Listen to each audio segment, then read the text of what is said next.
In 2017, scientists opened a Viking grave in Sweden and found a woman buried with a sword. This was Birka, a fortified Viking-age trading town on a small island in Sweden, guarded by a permanent garrison of warriors. In 1878, archaeologist Hjalmar Stolp uncovered a grave here unlike any other, built into the high ground right beside the garrison. Inside, a sword, a battle axe, a fighting knife, 2 spears, and 25 armor-piercing arrows, 2 shields, 2 horses, saddled and ready to ride, and 28 gaming pieces, a king, 3 dice, and an iron-framed board for a strategy game called Nefertafel. Researchers say only a handful of warriors were ever buried with a gaming set like this.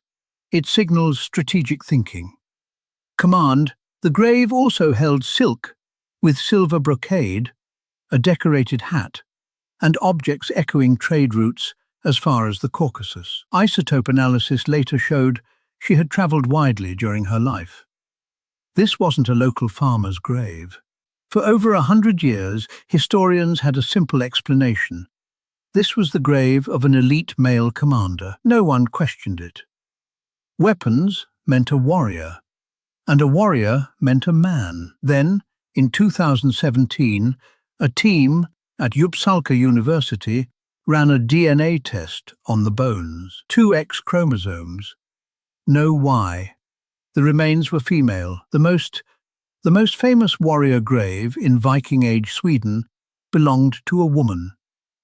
And almost immediately, the questions changed. As long as the grave was assumed to be a man's, no one doubted the weapons belonged to him.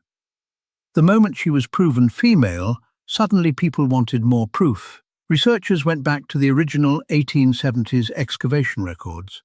Nothing had been swapped, mixed, or mislabeled. It was her grave, her bones, her weapons. She wasn't buried on the outskirts, or with a single blade for status. She was buried inside the garrison itself, with a full arsenal and the pieces of a battlefield commander. Every detail pointed to the same conclusion. Not a token warrior, a real one. Mary of St. 13th concert Maintinu in Kite on a Laudal Heathbar. For centuries, Viking sagas told of shield maidens, women who stood and fought beside men in battle. Historians dismissed them as legend, poetic exaggeration, myth, not memory. This grave is the closest thing archaeology has ever found to proving the sagas right. She lived in a world built entirely around the idea that women didn't belong on a battlefield, and the evidence buried with her says she stood on one anyway. The discovery didn't just rewrite one grave, it forced archaeologists across Europe to look again at every skeleton they'd quietly assumed was male. It took over 100 years to ask the right question about her bones. For over 1,000 years, history called her a man, because no one could believe a woman would fight. She's proof that the strongest stories are the ones history tried to erase.